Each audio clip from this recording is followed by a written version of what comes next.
Every story starts with a single thread, or in this case, a little bear on a tree eating my crab apples. This whole project began as a collaboration with my husband. What started as a simple idea at the start of 2020 slowly grew into something much bigger, a year-long journey of creating a wool doll sculpture that carries a beautiful story. Today we're going to assemble the doll by attaching legs and arms to the body. Be forewarned, the legs pose a lot of issues, and in the end you will see me using disc joints in the final video of this series. Once it had covered the torso, arms and legs, it was time to put them all together. I started by twisting the arm wire armature to make it stronger and less prone to breakage and measuring how far it needed to go. I pinned the fabric at the top of the arm following the felted shape and closed it by hand.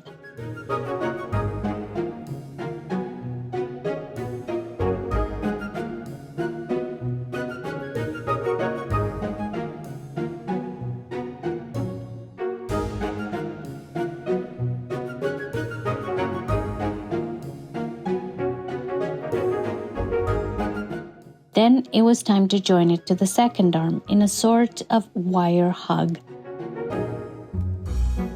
I covered the armature with more wool and felted it in place with the help of a single needle for more control of my felting efforts.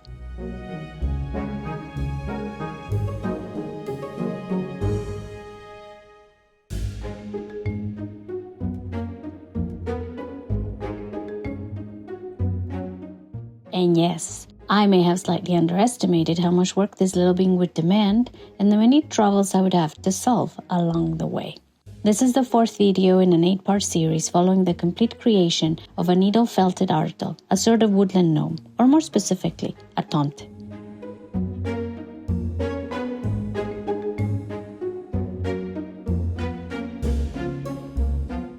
You might see him with eyes now, that's correct. I will show you in the next video how I made them.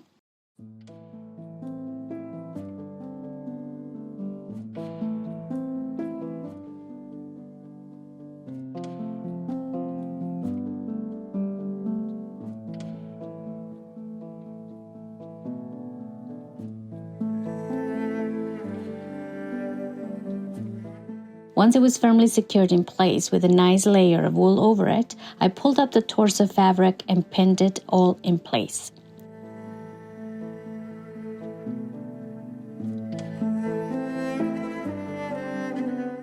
The same technique as in our previous video, lots of pins, hand stitching, and cutting when needed. This is my favorite way of finishing doll body torso fabric, by pinning it all around and sewing it by hand.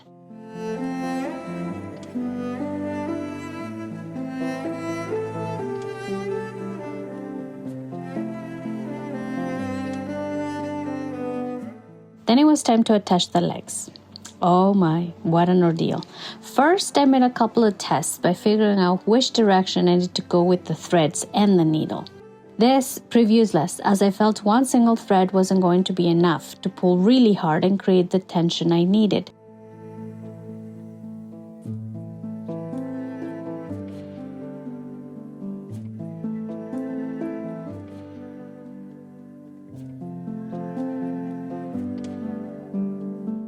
So I opted up for double thread and went at it again, with no success. I first thought it would be enough to use the wire as some sort of hinge, but then I realized it would be constantly rubbing against the torso fabric and the leg fabric and potentially wear it down much faster.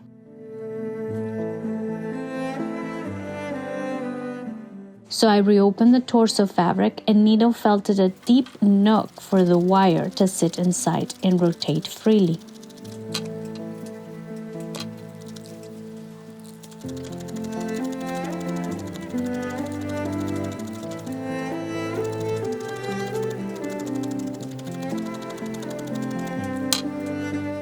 This actually worked, but I made a mistake jointing the second leg.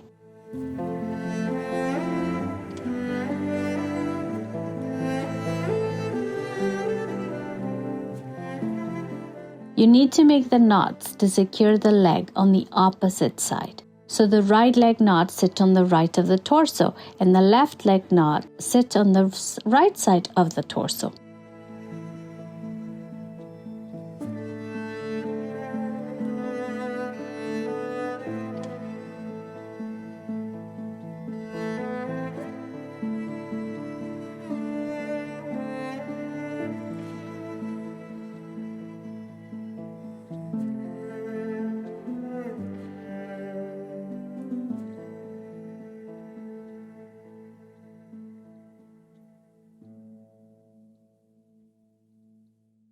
This creates enough tension that the doll can move the legs quite easily, but it can't stand unless propped, and even then, there's not enough pressure to keep him vertical.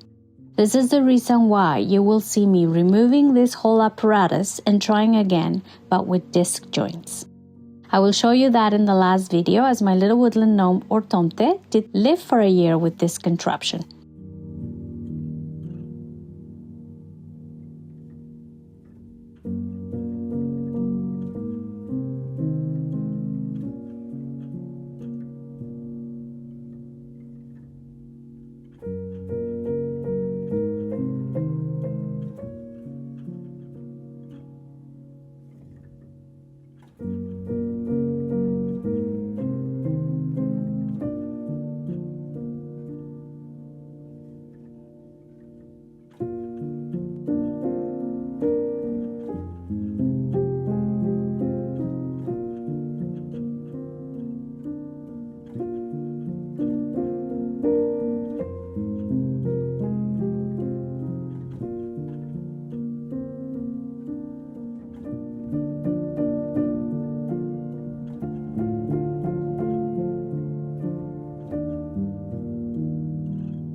Seeing him in one piece was such a revelation. So many of you are asking me how tall he is, and I can finally let you know at this stage he was 20 inches tall, or 51 centimeters.